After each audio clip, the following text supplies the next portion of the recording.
Welcome, Exiles. This will be the final update on the Dark Pact Occultist, and I want to go over the changes I made for this character. Previously, we were using a Divine Flesh here with a lot of block. I have since dropped that, and I picked up damage doing it, or picked up the ability to have more passives elsewhere, and I switched Divine Flesh to over here. Not really as powerful as a spot. You only get really like one notable to use in this location, but it means powerful things like this power charge I was getting rid of, I now have access to.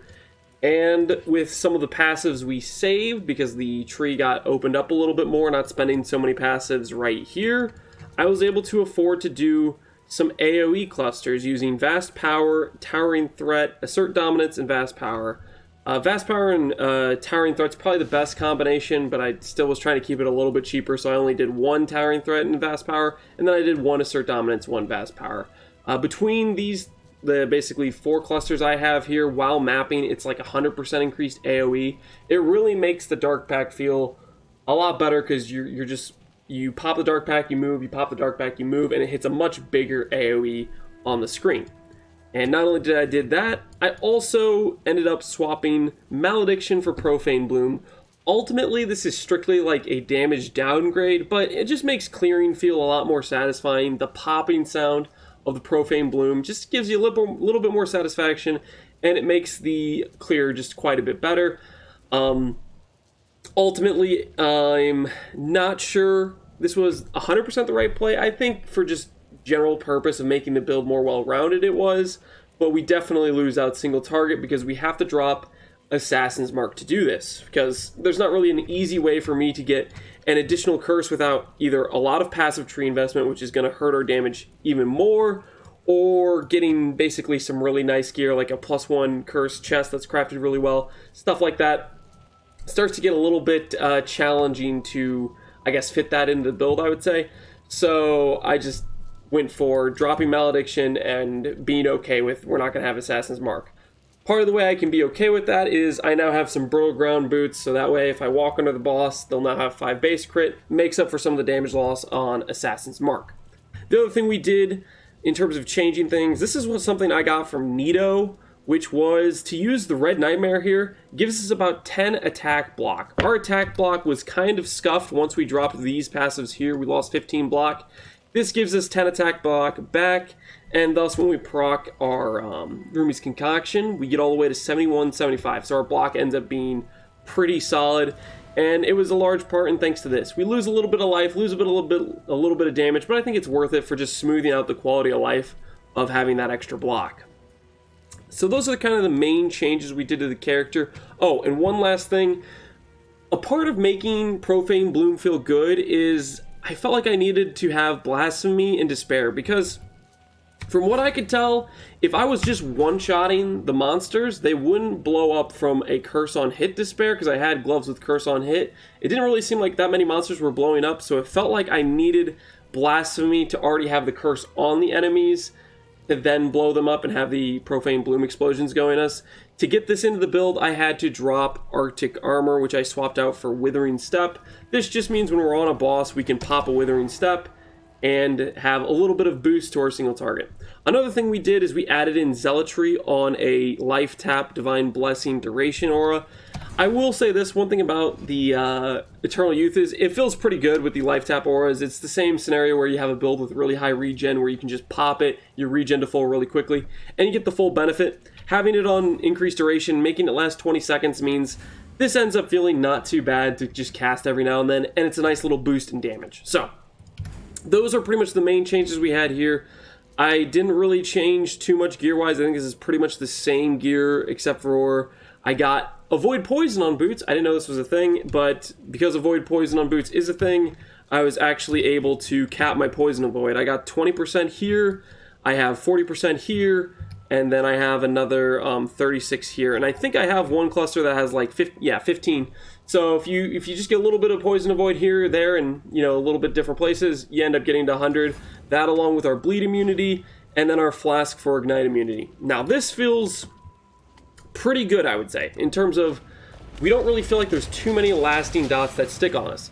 That being said, however, from what I can tell, there seems to be things that are like poison or like bleed or like ignite, where there's these lasting dot ailments that aren't those things. And I don't know what they are, I just know I've encountered them. Somebody in the comments said that there is a chaos dot that I guess Maven can apply to just random bosses in Maven encounters, so that's cool. We specifically build to have poison immunity to just get screwed by something that is a chaos dot that is applied from enemies hitting you. Kind of feels like poison, right? Why isn't it called poison? Why can't I be immune to it with poison immunity or 100% poison avoid? I don't know.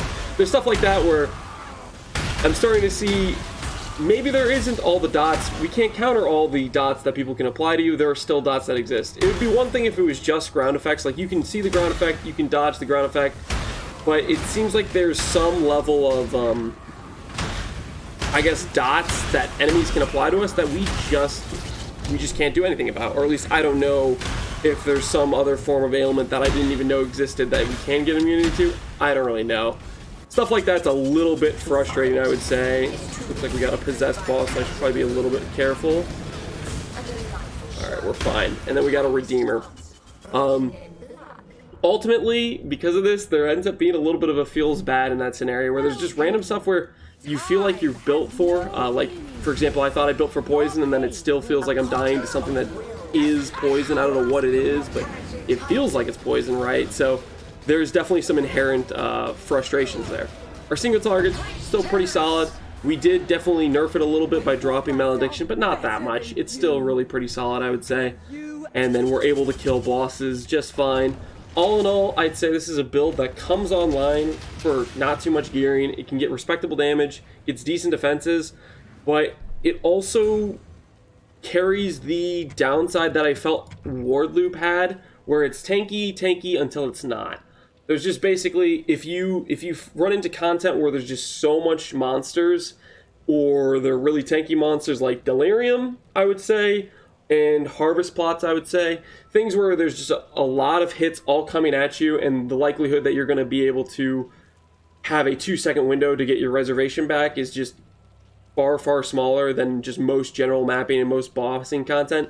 Like, a lot of that content, it feels fine. The 2-second window feels fine. But once you get to the really kind of densely packed monsters, like this build, ultimately, I don't think it will feel crazy good at really juice mapping or crazy good at Delirium. I think it would get hard wrecked by things like Simulacrum. So there's definitely some limitations here. Although I think it works on a decent budget and can do most of the content, we were able to do Feared. Feared was kind of hard to do. Things like the Synthesis boss dropping basically the degen ground everywhere on the floor, that ends up being pretty hard to avoid. There's definitely some stuff that I would say this build feels like it's hard countered by. I wish it wasn't the case. I wanted to be super optimistic and say, yeah, Dissolution's OP, feels tanky all the time, but from playing with it, right now I'm saying, nah, I don't think it's there. I think there's some random dots that it doesn't seem like we can avoid, or I don't understand the game well enough to know how to avoid them or what they are. And there's limitations. If our build only has block, it's not enough mitigation layers to feel good in some juiced mapping. Unless maybe we get to the point where we do so much damage we just kill everything on the screen, at which point you're getting to a really expensive build, and you should be able to do that anyways without the defensive layer of Dissolution of the Flesh, I would say. So those are some, like, I don't know, my closing thoughts. All in all, I'd probably give this build maybe a 6 out of 10, 7 out of 10. It's pretty solid on not too much currency, but it has some pain points. That's how I'd put it.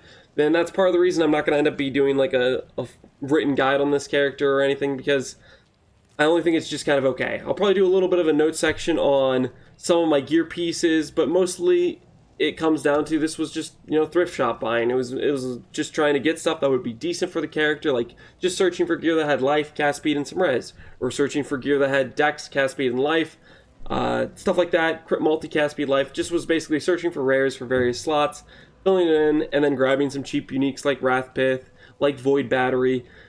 Crowley Tyrant was a little bit more expensive at 1.5x, but still felt like a decent helmet for the stats it gave us in life and minus res on enemies, and a little bit of flat chaos if you Verici it. So, that's the character. Hopefully you guys enjoyed it. I wish I could have been more positive about this and wanted to sell it to you guys, but I just don't think it's good enough, and I definitely am not really feeling like I have a ton of free time to put together a guide on this character, and so unless it was really good, I wouldn't be making the decision to put in the time to make the guide, if that makes sense. You know, if I'm gonna try to sacrifice my sleep to put together a guide, I'm gonna do it for a character that I really believe in. So that's why this character is gonna sit with that recommendation. I'm just putting it at about a 6.5, 7 out of 10 type of build. Decent for some things, but has its limitations. Hopefully you guys enjoyed this video. As always, thank you for watching. Peace out, Exiles.